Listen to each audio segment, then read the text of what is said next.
Hey, what up guys, it's Z bringing you a video review of the high-grade Universal Century MS-06R-1A Black TriStar Zaku 2 from Mobile Suit Variation.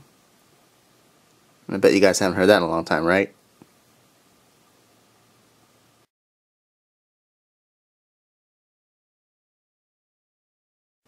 Alright, so Lego. I do have an unboxing video for this guy, so go ahead and check that out if you want to get a closer look at some of the parts, and there's a link right there so you can go ahead and check that out. But for now, let's talk about this guy himself. He does come molded in about 5 different colors. You've got the black, you've got the dark blue, you got the purple, you have gray for joints, and white for his legs and feet. He does have a lot of painting to do in terms of some of the smaller details, like all around the legs, definitely the backpack, but you do get a sheet of foil stickers to cover all this here. And here's a sheet right there.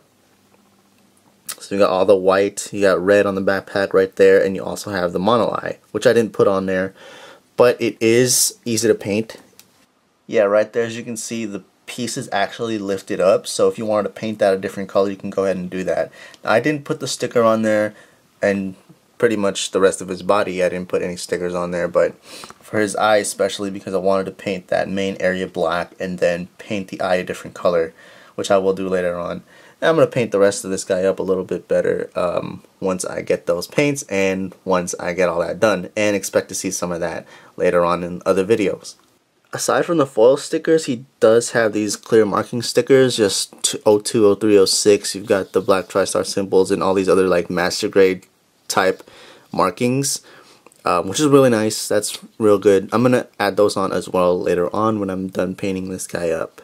He also comes with 2 hands, obviously, a trigger finger and a closed fist. These are both molded. These are both molded in gray plastic. His other hands come molded in the same black plastic that you see throughout his body. I'm sorry. Here's this other gray one right here. It's just an open hand, so you can hold his heat hawk. And then you also have these other ones. You have a left hand trigger finger, so you can hold his either bazooka or his machine gun, and then a right holding hand. He also comes with his bald head and an alternate, well, I guess a different command antenna. This is something we're actually all used to already. He does come with two different kinds of command antennas. Here's the one that we're all used to, and this one's kind of more of like an illustration of the most Mobile Suit Variation. So I like this one better because this one we've seen this all the time. So I preferred that one. Plus it has more detail. Now here's his machine gun. You got a movable handle here and then a movable scope. This piece here comes off as well, and you can actually, well, I'll just show you the other piece, but this piece comes off. He comes with 2. Like I said, you can switch these for either left or right hand configuration, and there are pegs on both sides of the handle, so you can definitely use them on left and right. So that's cool. And here's the other ammo pack that I mentioned. These both come with a peg under there, so you could attach it onto his side skirts right there. He's also got his heat hawk, pretty detailed, unpainted of course. This piece here you're going to have to go with yellow or whatever color you choose. And this also has a peg on the side right there that you can mount on his side skirt. Just like that. I don't find that it's a very good connection though. It kind of just comes off pretty easy. But there's another way you can have it stored, and I'll show you guys that in a second. And now here's his bazooka. He has a couple of moving parts. This little secondary handle here, the scope here, doesn't have a sticker. And the movable forehandle here, which has 2 pegs on either side. So again, you can switch it from left or right use. And like I said, no stickers for this guy. And then finally we have this little piece here, which is unique to this high grade. Well, not unique to this high grade, because the Shin Matsunaga one has it too, but it's a cool little piece. You can store all your weapons on this. So instead of having a heat hawk there, you can have it stored onto this right here, so it just clips in. Just like that. And then you can also take the machine gun, and it has a hole on the side right there, and a peg on the opposite side here, so you can just peg that into the back. And now the bazooka, a couple different spots. You have this circular kind of clip here, so you can just clip it onto that, just like that, and that works.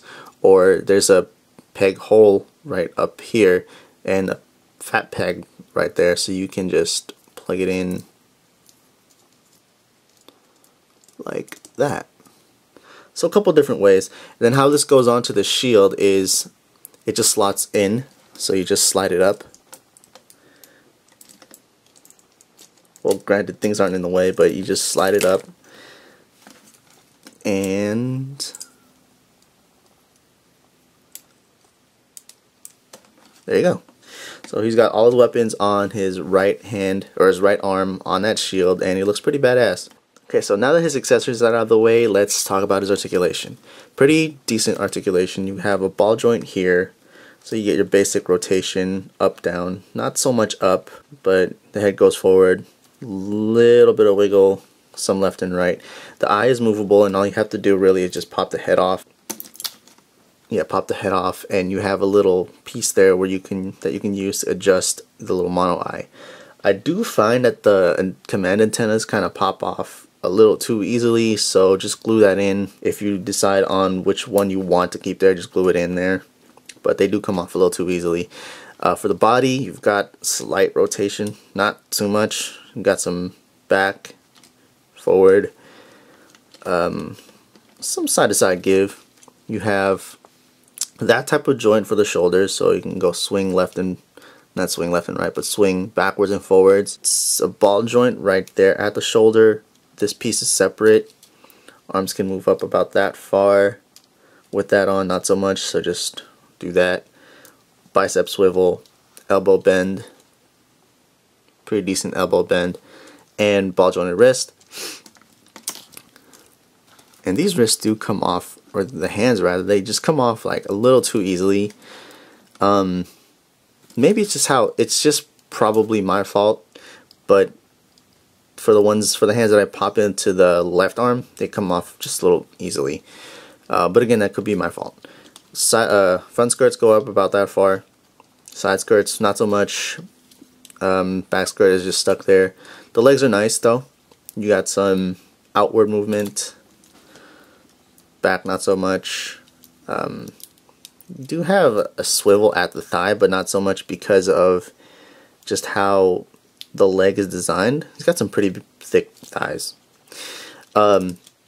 Knee bend is, he's got a nice knee bend before you put all the armor on, but for now what you get is a bend up here at the top. Then you do have that piece there that shows, and then you have a separate bend here on the bottom. Not so much because of, like I said, the little armor back there. And it's not even because this armor piece here is just too big and gets in the way. It's just how it's built inside that keeps it from bending more than I would like. But I find that the best way to bend this knee, if you want to get him into a nice pose, is bend the bottom first and then bend the top. So that way at least you can get that nice little armor shift movement there. And these pieces here, all the tubes are made of that clear beam material, so they're a little pliable. They're safe, they're secure, they're not going to fall off anytime soon, at least I don't think. And then the legs, or rather the feet here, you've got quite a bit of give here. Some rocking movement, rotation. But yeah, I haven't gotten him into any like crazy super stylish aerial poses yet, and that's really because of the limitations of his articulation and his legs. But his ground poses are really good. Overall, I like his articulation for the kind of model kit this is, for the kind of mobile suit this is. Pretty good articulation. I like it. And I forgot to talk about the shield, but it is attached onto the right arm with a ball joint there, so you can get some movement out of that. And these boosters, or these thrusters on his backpack, are movable up and down. These are just stuck there. They can rotate, I guess, because they're attached on a peg, but that's about it. And that's his articulation. And before I close, let's give him a quick size comparison. And he just looks puny without his weapons. Let's do that again. Now that looks so much better. So now he's all armed up. He's got the bazooka, the extra ammo on the other side of him. You see the heat hawk and the machine gun. So you don't even need that little extra piece to hold all the weapons on his shield. He still looks good with having all his weapons in hand and things like that. He does look good out of the box. Even if you decide to use the stickers that he comes with, he's still gonna look great. He's not one of those out of the box. He really definitely badly needs a paint job.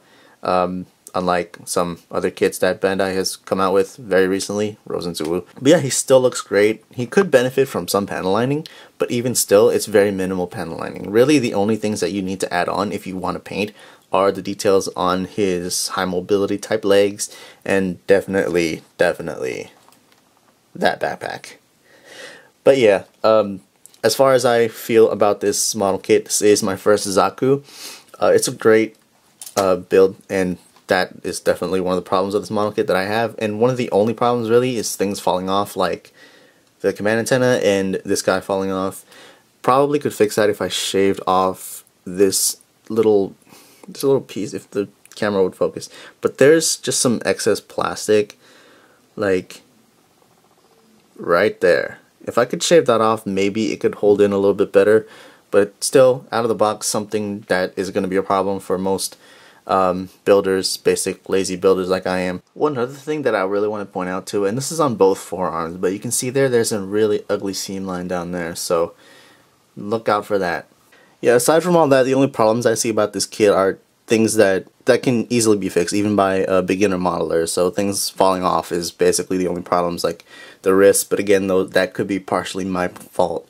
You do have the command antennas that fall off a little bit easy, and the heat hawk that just falls off with the smallest touch, just like that. That's probably one of the biggest issues I'm gonna personally have with this model kit. But again, like I said, it's nothing like a beginner modeler can't even fix. That said, great model kit, very simple, straightforward build. Posability is a little decent, but that's kind of expected from a high-grade Universal Century kit. They're not really known for their posability. They're just meant to look great, and this model kit does look great, especially out of the box. And hey, it's a Black TriStar Zaku too. So yeah, with that said, I really like this model kit. If you like what you see with this model kit, or hell, if you like the video, please like, subscribe, and let me know what you think about this model kit. Are you going to pick one of these up? Either Johnny Ridden, hopefully future Johnny Ridden, Black TriStars, or Shin Matsunaga? Which one's your favorite? Tell me that. Alright guys, thanks for watching, and look forward to more reviews. See you guys next time.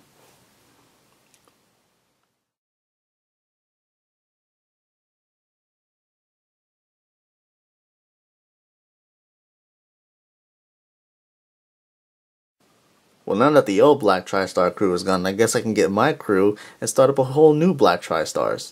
'Cause swag. You were saying?